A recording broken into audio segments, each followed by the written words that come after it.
Welcome to my YouTube channel. Assalamu alaikum my dear friends, this is your Sheikh Fazan and I welcome you to my YouTube channel. So my dear friends, be the part of my YouTube family by subscribing the channel. So my dear friends, from the thumbnail and title you guys must understand that what is our today's topic. Exactly, in the today's topic we are going to learn distance and displacement.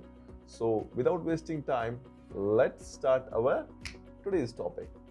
So my dear friends, what is distance? Okay, what is distance? Distance traveled is the total path length covered. अब total कितनी path length cover करते हो, that's called distance. Okay, so आप अपने school जाते हो, आप इधर से इधर जाओ, इधर से इधर जाओ, कहीं से भी जाओ, लेकिन मैटर ये करता है कि आपने कितनी डिस्टेंस कवर की. आप घर से सुबह बाइक से निकलते हो, जब शाम को वापस आते हो, आपने कितनी डिस्टेंस बाइक से कवर की, कहां कहां गए थे बेटे, तो दैट्स कॉल्ड एज आपने कितनी डिस्टेंस कवर की. Okay, and the second thing is displacement. Displacement is the shortest distance between initial and the final point. Okay, so displacement is the shortest distance between initial and final point. बात समझ में ये आई कि displacement is also a distance. Displacement is also distance, लेकिन this is the shortest distance between initial and final position a point. Okay, so my dear friends, आप सबको पता होगा कि what is line. Line is the shortest distance between the 2 points. If initial and the final point, what is the shortest distance between them? We connect initial and final position by a line, so we get the displacement. Okay, so my dear friends, let's consider this. इस diagram से हम और अच्छे तरीके से समझेंगे कि what is distance and what is displacement. For example, this I is a point जहाँ से आप रोज घर से निकलते थे अपने स्कूल जाने के लिए, लेकिन I से F तक आपका रास्ता था. एक दिन क्या हुआ कि रोड की रिपेयरिंग चल रही थी, रोड पे काम चल रहा था, ये रोड बंद किया गया था. अब आपको इस रास्ते से जाना पड़ा, इस वाले रास्ते से, लेकिन ये रास्ता थोड़ा लंबा है, लेकिन जाता कहाँ पे है? ये रास्ता लंबा है लेकिन जाता आपकी स्कूल की तरफ ही है. तो जब आप अपने स्कूल बस में यहाँ से फाइनल पोजीशन तक पहुंच गए, so this is the total distance travelled. This is the total distance travelled. चाहे आप इस रास्ते से आओ स्कूल, या इस रास्ते से, या इस रास्ते से, डिस्टेंस ट्रैवलड इज आपने टोटल डिस्टेंस कितना, अपने टोटल पाथ लेंथ कितनी कवर की, दैट इज डिस्टेंस. अपने टोटल पाथ लेंथ, आप टोटल कितनी पाथ लेंथ कवर की, that is distance. Then what is displacement is shortest distance between initial and final position. ये इस पे displacement matter डिपेंड नहीं करेगा कि आप किस रास्ते से आए हो, आपने कितनी डिस्टेंस कवर की, आप घूम फिर के आ रहे हो, अपनी बाइक से आ रहे हो, पहले घूमने गए थे फिर स्कूल आ गए, वो मैटर नहीं करेगा, वो आपकी डिस्टेंस होगी. लेकिन डिस्प्लेसमेंट इस पे मैटर करेगा what is your initial position and what is your final position. Displacement is the distance between initial and the final position. So इसमें कोई रॉकेट साइंस नहीं है, बहुत आसान बात है यार, मतलब क्लास 9th वाली बातें हैं, बहुत आसान है, कोई बड़ी बात नहीं है डिस्टेंस एंड डिस्प्लेसमेंट. सो कुछ और बातें देखते हैं डिस्टेंस ट्रैवलड वर्सेस डिस्प्लेसमेंट के बारे में. Okay, distance travelled versus displacement. तो सबसे पहले distance travelled is a total path length covered. जो मैंने अभी बोला टोटल पाथ लेंथ कवर्ड, इसको फिर से एक्सप्लेन करने की जरूरत नहीं है. And displacement is a shortest distance between initial and the final point.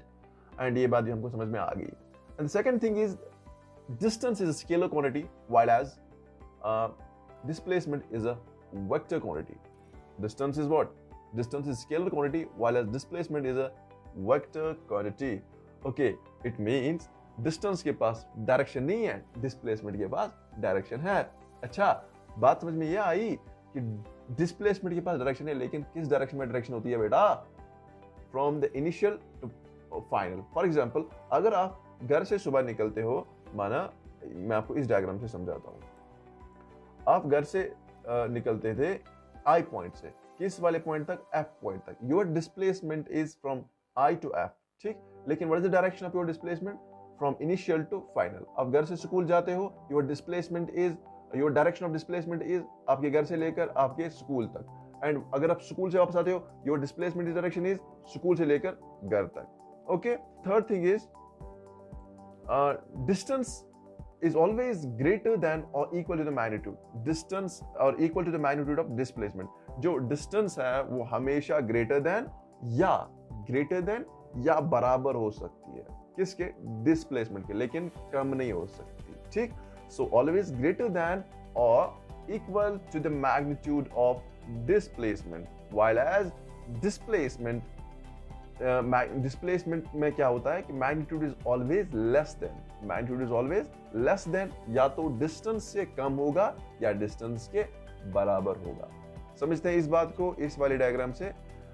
This man start its motion from the position A, इसने यहां से अपनी जो मोशन स्टार्ट की एंड इसने यहां से लेकर ए से लेकर पॉइंट बी तक चला गया एंड मैं मानता हूं कि ए से लेकर बी तक जो डिस्टेंस है दैट इज 10 मीटर्स। कितनी है? That is 10 meters. Okay, so इसने 10 मीटर्स यहां से लेकर यहां तक कवर किया, तो मेरा आपसे सवाल है कि डिस्टेंस कितनी कवर होगी? तो योर आंसर इज 10 मीटर्स। अब मैं आपसे ये पूछता हूं कि हाउ मच इज डिस्प्लेसमेंट?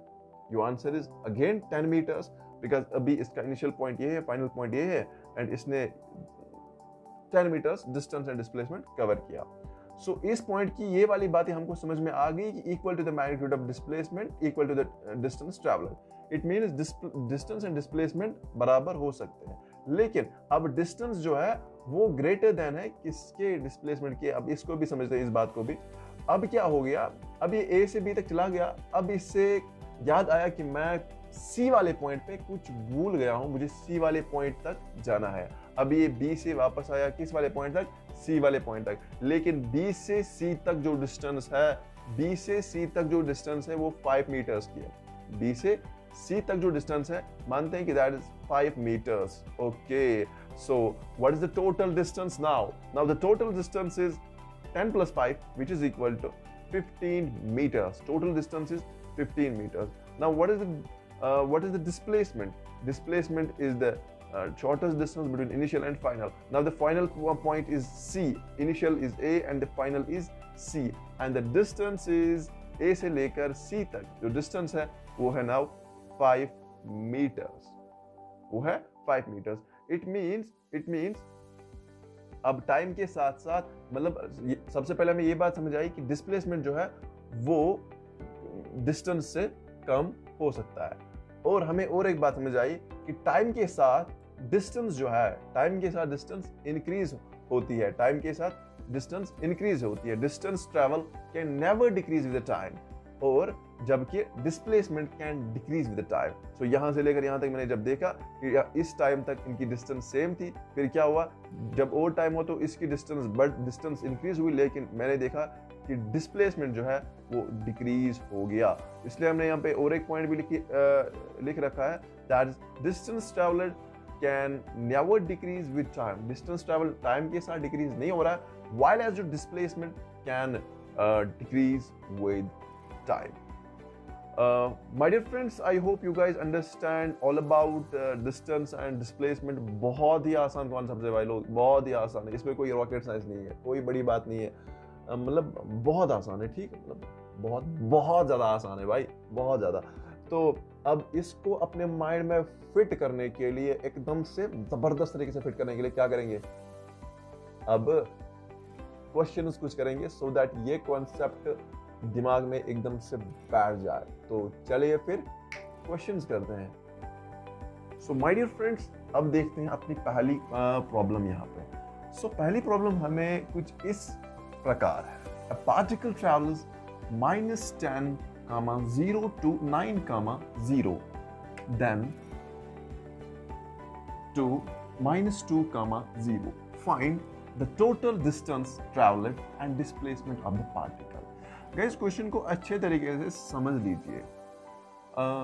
माना कि this is the point while x is equal to 0.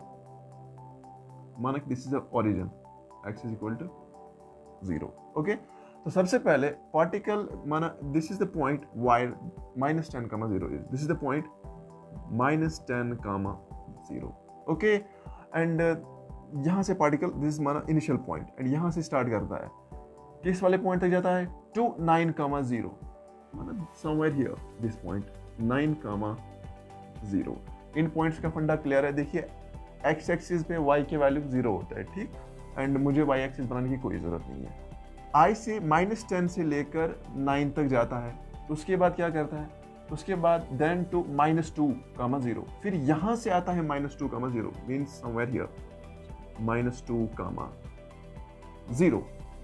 Find the distance travelled and the displacement of the particle. हमें क्या ढूंढना है? हमें ढूंढना है कि इसने टोटल डिस्टेंस कितनी ट्रैवल की एंड इसने टोटल डिस्प्लेसमेंट कितनी ट्रैवल की। हमें ढूंढना है कि distance travelled and the displacement of the particle.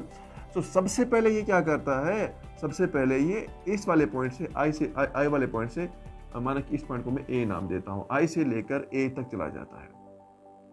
Okay my dear friends, आई से लेकर ए तक चला जाता है। सबसे पहले यहां तक जो डिस्टेंस से ट्रेवल करता है वो करता है ये 10। कितनी करता है?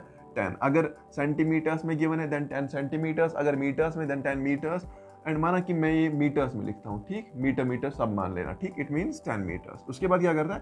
फिर 0 से लेकर 9 तक, इट मीन्स यहां से लेकर यहां तक जो डिस्टेंस है वो कितनी है? वो है 9। Is clear? उसके बाद क्या करता है?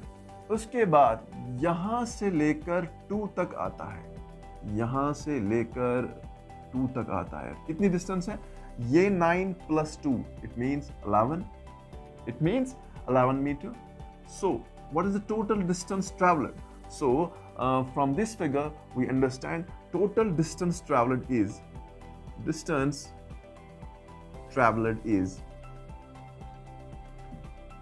equals to, that is 10 plus 9 plus 10 plus 9 plus 11. As we know, the distance is the total path length covered, that is 10 plus 9 plus 11 is equals to 30 meter.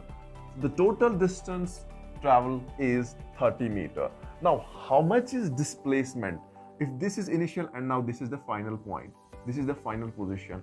So displacement of the particle is, as we already know, the displacement is the shortest distance between initial and final point.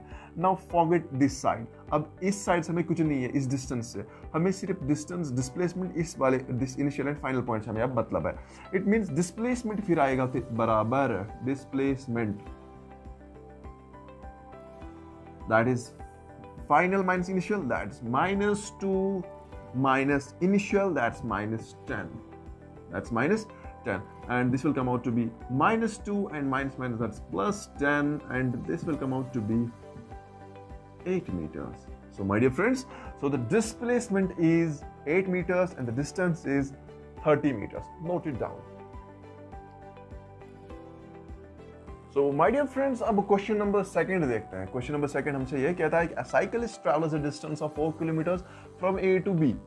Okay, जो बात समझ आती है उसे बनाते जाएंगे। A cyclist travels a distance of 4 kilometers from A to B. ये एक लाइन है, this is point A and this is point B. And ये कितनी डिस्टेंस ट्रैवल करता है साइकिलिस्ट? 4 किलोमीटर्स फ्रॉम कहाँ से लेकर कहाँ तक? A से लेकर B तक, and then moves distance of 3 kilometers. उसके बाद और 3 किलोमीटर डिस्टेंस ट्रैवल करता है at right angles to AB, at right angles to AB, it means यहाँ पे at right angles to AB, यहाँ पे बनता है ना राइट एंगल है 90 degree angle AB। Find his resultant distance displacement. Okay, सबसे पहले ये जो डिस्टेंस है वो कितना है? वो है 3 kilometer. Okay, that is 3 kilometer. मानते हैं this point is point C।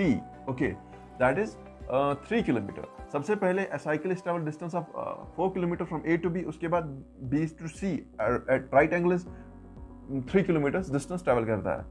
Find his resultant displacement.